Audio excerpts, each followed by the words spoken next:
G'day, my name's Craig Johnston and this is my story. As a 6-year-old, growing up in Australia, I was a bright, happy kid. I was fascinated by science, maths and how things worked. Then tragedy. I was struck down by osteomyelitis, a form of polio. My parents signed the order to amputate my left leg, but miraculously a polio specialist saved the leg with a complex operation. The year was 1966, and from the hospital bed, I watched the famous Charlton brothers win the World Cup over in England, and I became obsessed with the game of football. For the next 6 years, I got stronger, and my love of the game only increased and increased. I begged my parents to let me go to England on trial. Mum was a school teacher and challenged me. If you come first in science, maths and English, we will pay your fare. Well, I studied like no kid had ever studied before and did so unexpectedly well that my parents had to sell the family home to pay for my trial in England. So my family moved to a smaller home out in the bush and I moved to the other side of the world, to Middlesbrough in the cold north of England. The moment I arrived, I was thrown into a trial game. We were getting beat 3-0 at half-time. The famous Jack Charlton stormed into the dressing room and had a real go at all of the trialists. But he saved his harshest words for me.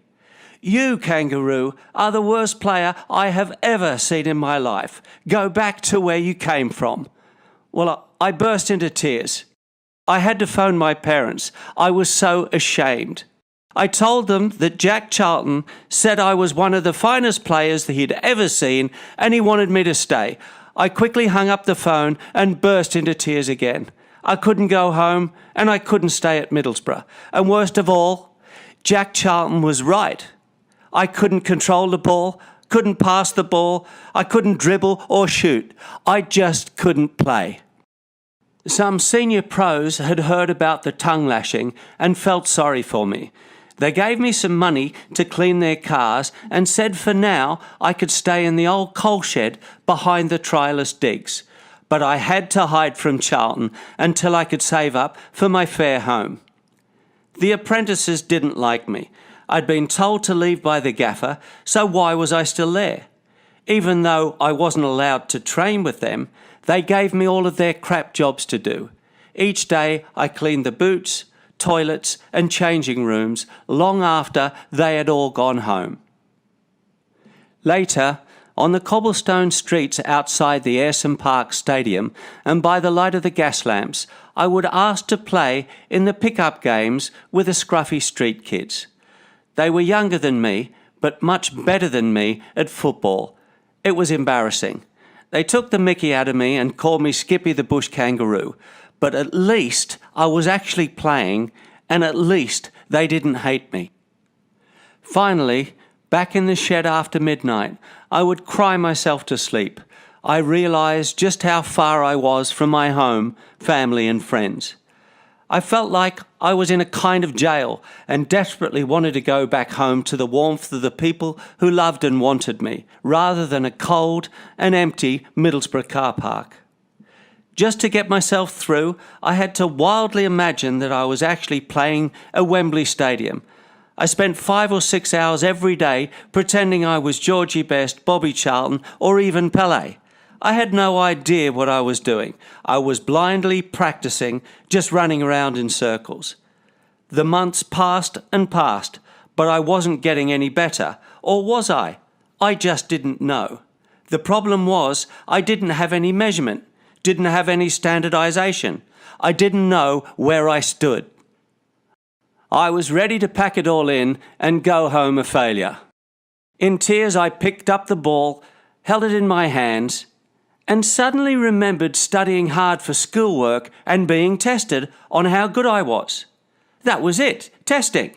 Just like math and science tests.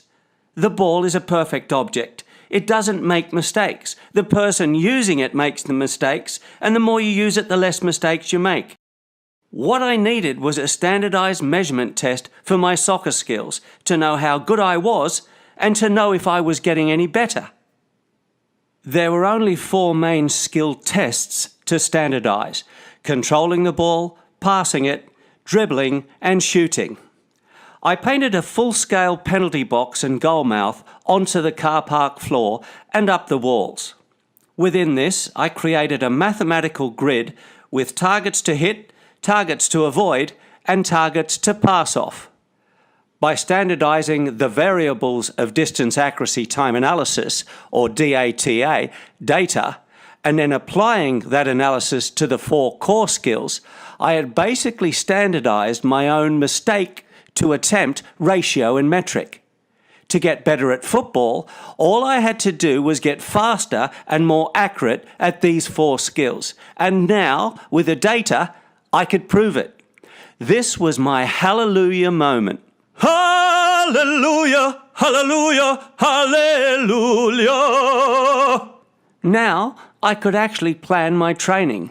I had very focused goals, consistent repetition, and a mistake metric to judge myself by. This tangible proof, or data, became a very powerful motivation and made me train even harder. I could be a better player at night than I woke up in the morning. 1977 was a freezing winter. A chronic virus had swept through the club and there weren't enough players to field a full reserve team for a game. "What about the kangaroo in the car park?" somebody said. "He's crap," said 2 or 3 other voices from the dressing room. "Well, he doesn't have to play, he just needs to be on the team sheet so we don't have to forfeit the match."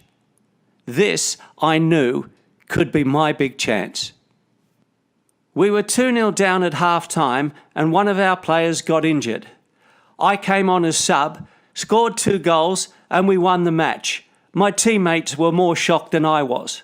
After 2 long years, the kangaroo was finally out of the car park and on his way to becoming a proper footballer. Later in the season, aged 17 years, 6 months, 7 days and 15 hours, but who's counting, I became the youngest player ever to play for Middlesbrough Football Club in a crucial 4th round FA Cup tie against Everton. We won and I played really well. Walking off the pitch, I was mobbed by my teammates. No, not the Borough players, but my scruffy young street mates from Ayresome Park Road. I went on to play 64 games and scored 16 goals for Middlesbrough Football Club. The kangaroo was now bouncing around places such as Old Trafford, Highbury, White Hart Lane and Stamford Bridge. I guess my raw enthusiasm for the game stood out and I was scouted by clubs such as Nottingham Forest, Arsenal, Chelsea, Tottenham and Manchester United. But it was Liverpool who signed me and I became the most expensive player in British football history. But just for a day. Mark Lawrenson was signed for more money the day after me. It was a good while it lasted. I was at Liverpool for 8 glorious years and made some remarkable friendships. I was lucky enough to win 5 league championships, 2 league cups, 1 charity shield and a European Cup winners' medal. But the highlight was to score the winning goal in the 1986 FA Cup final and win the glorious double against, of all teams, Everton. We were 1-1 midway through the second half when I scored. In celebration, I jumped up in the air and I screamed to the lads, "I've done it! I've done it!" This didn't mean that I'd scored. This meant I'd overcome illness, adversity and rejection. But somehow I'd got myself into that team on that day to score that goal. Yes, I had done it, from the hospital bed to the car park to Wembley Stadium. Yes, I had done it. I had scored that goal in the Middlesbrough car park hundreds and thousands of times. And that is my story.